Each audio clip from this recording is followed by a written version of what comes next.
Manhattan Neighborhood Network, in partnership with the League of Women Voters of New York, the Amsterdam News, and Gotham Gazette, is pleased to bring you an interview with Florindo Troncelliti, the Green Party candidate running for City Council District 7 in November's City General Election.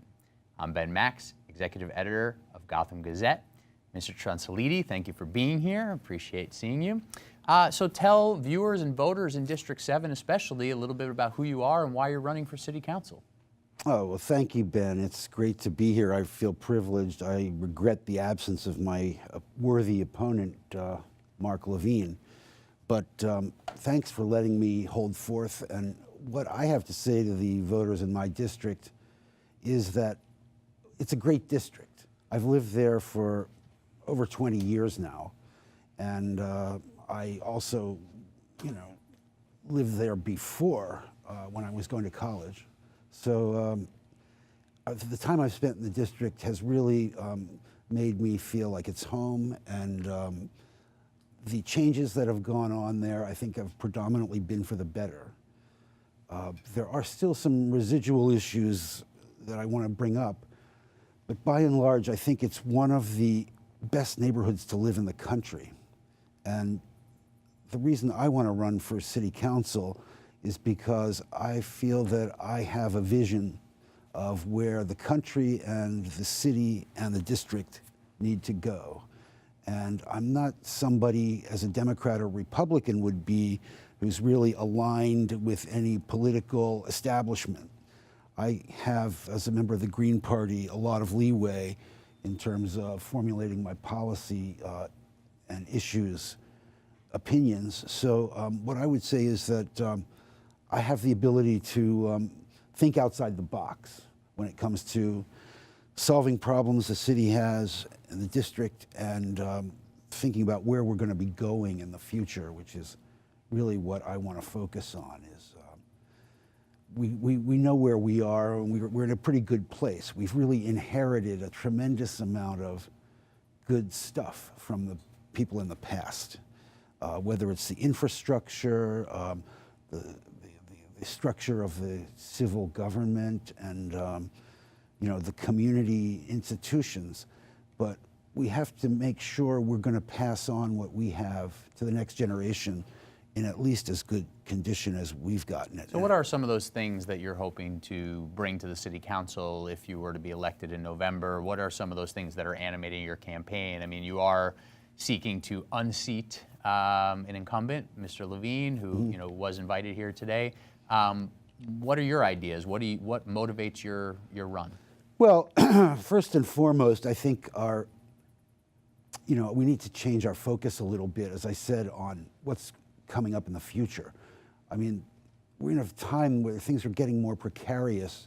Fortunately for us, not as far as a gun control or that type of problem that's affecting other parts of the country, but things like climate change, housing, homelessness, food. These are all issues that are going to be very important and in some cases urgent in the future. So I think we need to start planning for those kinds of things. The infrastructure business is something I want to bring up because everybody knows the subways here are spectacular. It's the largest subway system in the country. And for all the problems we have and the complaints we get, we have to admit that it's an enormous task to keep a system like that up and running. So all of us should take some credit for that, but we need to look ahead and figure out where we want to go with the system as it is. Do we need to expand it? Do we need to go to other forms of public transportation? Are we going to phase out automobiles? I think these are all questions that need to be raised seriously. And where I'm going to differ from Mr. Levine is that I, as a member of the Green Party, want to focus on the importance of local assemblies, which are more or less ad hoc, nonpartisan, Occupy type assemblies that would take place within our district and that would further engage the voting population in the political process. I think one of our big problems is that people are not sufficiently engaged in the process. A lot of people don't know who their city council member is, what district they're in, what the issues are that are being voted on, and they're completely cut off from the legislative process. That has to change. The issue. So let me ask you this. We'll come back to some more of your ideas, but tell viewers and voters a little bit about what qualifies you. What's your background? What skills do you bring to bear? Why should folks entrust you as a legislator, as a district representative, as someone who would have to do those constituent services you just mentioned?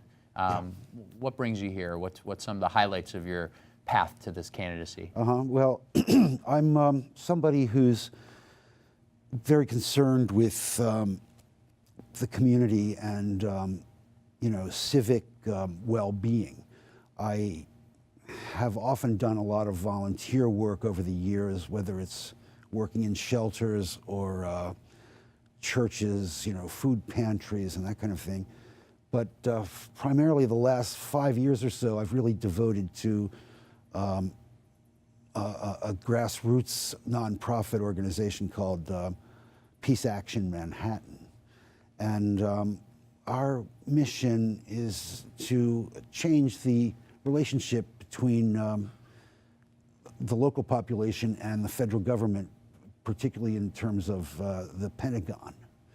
So, for example, my congressional district is District 15.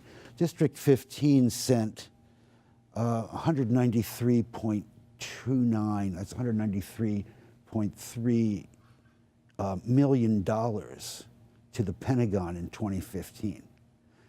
Now, what could that district do with $193 million? You mean through tax revenue? Yeah, through tax revenues. And what that, I don't know what your opinion is about the Iraq and Afghanistan wars, or setting up these bases in the Philippines and Australia and so on. But my feeling is that there's too much emphasis on the military in the budgeting process, and it's leaving, again, the local population out of the legislative and political process, because we really are not benefiting from all this revenue that we're shipping to Washington, especially for that. So I think it's up to us to think outside the box and come up with solutions. One solution I know of is rather controversial, but I'll float it just because it's, I want to get the conversation going. There's a war tax resistors organization in the United States, and what they advocate individual pacifists and war resistors to do is to figure out the amount of your income tax that goes to the Pentagon and donate it to a charitable organization, or preferably a peace or a nonviolence organization, gun control, whatever. And that you can then write a letter to the IRS and say, I'm withholding this amount of tax because I'm doing this with the money, which I think is more important. Are there other ideas you want to put forward to voters? Oh, absolutely, Ben. And let me just say now that I think Mark Levine has some good ideas too. And people who aren't familiar with him should know that he has proposed a street vendor advisory board that would work under the mayor's jurisdiction to help promote and engender quality in the street vendors in our district, which I think is a really good idea. There's small business opportunities there, and quality, of course, is what's important. And I think if you could get an idea like that in place, it could really help the district. So there's some of his ideas that I would back.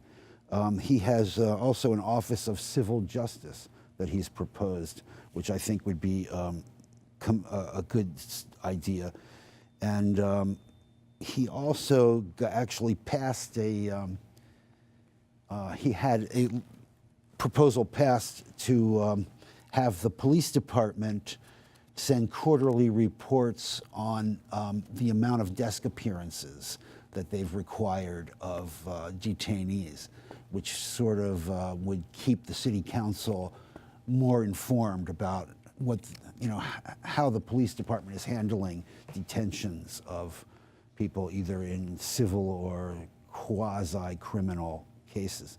So I think there are a lot of issues like this that can be looked at, and we could tweak the system. However, I think overall the system has to be more than tweaked, and that is why I think the popular assemblies, the community assemblies, are going to be fundamental, because the community boards are basically appointed by the city, and they're not elected. So the local voting population needs to have more say in their own self-governance, and they need to be more engaged. And so I would propose that we set up through the communities, either through by blocks or zip codes, or according to some system we decide on, to have assemblies that could actually weigh in on legislation that's before the city council. And the city council rep of the district would be the go-between to facilitate those meetings and carry the wishes of the voters to the governing body, the legislating body. So we're quickly running low on time here. I think you've given the voters in District 7 and viewers of this program a good feel of some of your thoughts, some of your ideas, and some of your background. In the final 30 seconds, do you want to make a final pitch to voters, to viewers, in terms of when they go into the voting booth on November 7th, why they should choose you and not the incumbent council member? Yeah, thanks a lot, Ben. What I would say to the voters is vote for me on November 7th, because I care about this district. I live here, I have lived here, and I love the people here. I'm concerned about our future because I've seen the trends in our society and in the city, and I think we need to be apprised of what's going to be coming at us in terms of climate, economics, and so on. And we need to get ready for that. And the way to do that is by engaging the voting population and strengthening the democratic process in our district. Florindo Troncelliti, Green Party candidate for City Council District 7, thank you for being here. Thank you, Ben. The general election is Tuesday, November 7th. For more information about voting, locating your poll site, and the candidates, you can visit the League of Women Voters website, lwvnyc.org, gothamgazette.com, or mnn.org. Thank you for watching Manhattan Neighborhood Network. Goodbye.